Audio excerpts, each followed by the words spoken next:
बरस हा बरस तक एक ही छतरी पर बैठने वाले और उसी छत पर दाना चुगने वाले सियासी कबूतरों ने छतें और छतरियां बदल ली हैं। कुछ अभी तक महू परवाज हैं। वो बज़म खुद शाहीन बने हैं और ख्याल करते हैं कि वो परवाज से थक कर नहीं गिरेंगे, लेकिन बाद मुखालिफ जब चाहे इन्हें जहां चाहे ले जाए। औकात बस इतनी है।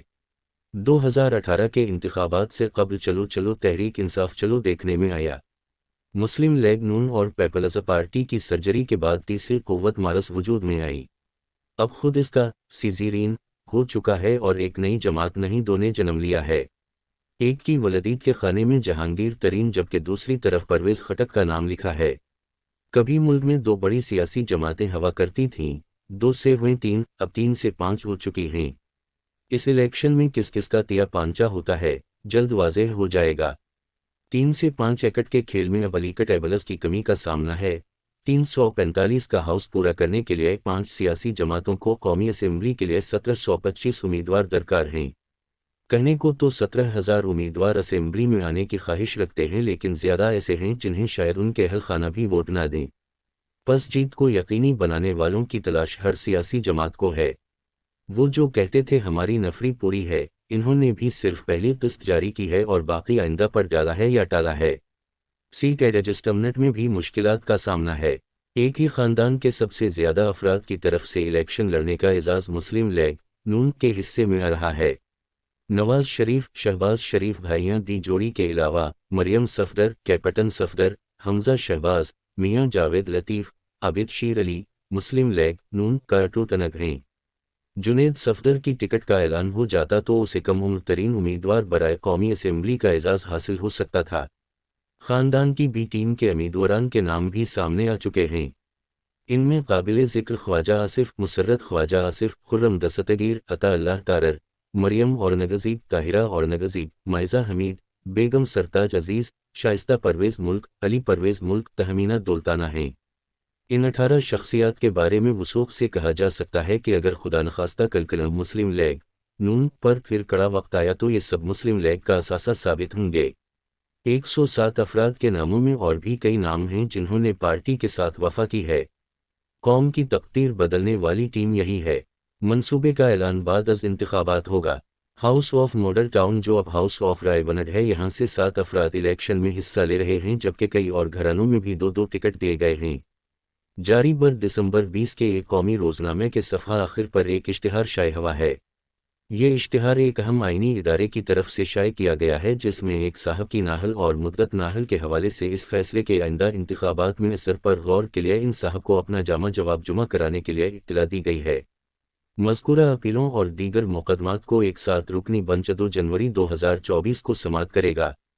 बस उम्मीद की जा सकती है कि ऐसे ही एक और मामले में अब जनाब नवाज शरीफ की अहलियत का मामला भी निपट जाएगा और वो इंतखाब लड़ने के हक़ करार पाएंगे।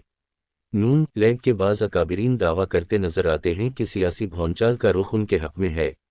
ये भौंचाल उसके मुखालिफिन को खैस व खाशाक की तरह कहीं और उड़ा ले जाएगा। उसी ख्याल के तहत दीगर तमाम सियासी जमातें मुंतज़िर थीं कि मुस्लिम लीग नून की तरफ से कौमी व सूबाई असेंबली के लिए अपने उम्मीदवारों के नाम फाइनल करने के बाद वो अपने उम्मीदवारों के हवाले से हतमी फैसला करेंगी। अब तवक्को की जा सकती है कि दीगर बड़ी सियासी जमातें अगर अपने उम्मीदवारों की मुकम्मल लिस्ट मंजर-ए-आम पर नहीं लाते तो कम अज़ कम पहली किस्त में शामिल नामों का जल्द ऐलान कर देंगी। आसिफ अली ज़रदारी फैमिली में उनके अलावा बिलावल भुट्टो, आसफ़ा फरियाल तालपुर का इलेक्शन लड़ना यकीनी है। मुस्लिम लीग नून ने बाज़ सियासी शख्सियात के लिए अपने दरवाजे हमेशा के लिए बंद कर दिए हैं, बल्कि उन पर कुफ्र चढ़ाकर चाबी समंदर में फेंक दी है। ये फैसला शेख रशीद, चौधरी निसार और परवेज़ इलाही फैमिली के बारे में है। अल-ज़िक्र 2 शख्सियात के हवाले से ज़राए बताते हैं कि नून लीग में वापसी के लिए मुख्तलिफ सतह पर बात शुरू हुई, लेकिन जनाब नवाज शरीफ ने किसी कस्म की लचक का मुजाहिरा नहीं किया। नून लीग के अंदर उन दोनों शख्सियात के लिए मोहब्बत के जज्बात नहीं पाए जाते, बल्कि इस बात को यकीनी बनाया गया है कि मॉडल टाउन और रायबरेली में घूमने फिरने वाली तमाम बिल्लियों की दुमें बांध दी जाएं। मबादा वो उन 2 शख्सियात का नाम आने पर अपनी दुमें लहरा कर खुश आमदीद का तासुर ना दे बैठें। लतीफ़ खोसा का मामला भी कुछ ऐसा था। आसिफ अली ज़रदारी साहब ने तो अरसा दराज कबल उनसे मुंह मोड़ लिया था, लेकिन सियासी वज़ादारी के तकाज़े निभाते रहे। अब खोसा साहब ने अपने सियासी मुस्तक़बिल का फ़ैसला कर लिया है, जो बज़ाहिर रोशन नज़र नहीं आता। اعتزاز احسن تذبذب کا شکار نظر آتے ہیں، تاہم انہوں نے کسی پارٹی میں شمولیت کا اعلان نہیں کیا، تاہم ان کی ہمدردیاں تحریک انصاف کے ساتھ نظر آتی ہیں۔ گمان ہے وہ اہم مقدمات کے فیصلوں کا انتظار کر رہے ہیں۔ نون لیگ نے جن پرانے ساتھیوں کے لیے اپنے دروازے بند کیے ہیں، پیپلز پارٹی کے دروازے ان کے لیے کھلے ہیں۔ بعض سیاسی شخصیات نے قومی اسمبلی اور صوبائی اسمبلی کے ٹکٹ کے لیے 3 سیاسی جماعتوں سے رابطہ کر رکھا ہے، انہیں ہر طرف سے جواب ہوا تو پھر وہ آزاد حیثیت میں الیکشن لڑیں گے۔ پنجاب میں ڈرائیونگ لائسنس نہ ہونے پر پکڑ دھکڑ، مقدمات، جرمانوں پر زور ہے۔ کوئی بھی شخص اپنی ذاتی کمائی سے موٹر سائیکل یا گاڑی خریدتا ہے، ڈرائیونگ کی صلاحیت نہ ہونے پر یا قانون سے نابلند ہونے پر وہ گاڑی کے ساتھ ساتھ اپنی اور کسی دوسرے کی جان کا خطرہ بن سکتا ہے، لہذا ڈرائیونگ لائسنس ضروری ہے۔ جمہوریت کا حسن ملاحظہ فرمائیے۔ وزیر، مشیر، وزیر اعلیٰ یا وزیر اعظم بننے کے لیے کسی ٹریننگ یا لائسنس کی ضرورت نہیں، کسی کو بھی بہت جدوجہد سے حاصل کیا گیا ملک تھمایا جا سکتا ہے۔ وہ اپنی ناتجربہ کاری سے اسے کسی گہری کھائی میں گرا دے، اسے پوچھنے والا کوئی ہے نہ اس کی ضرورت محسوس کی جاتی ہے۔ قوم کو 70 ارب روپے کی منی لانڈرنگ کا تازہ کیس مبارک ہو۔ 9 کروڑ جرمانے کے بعد کیس ٹھپ۔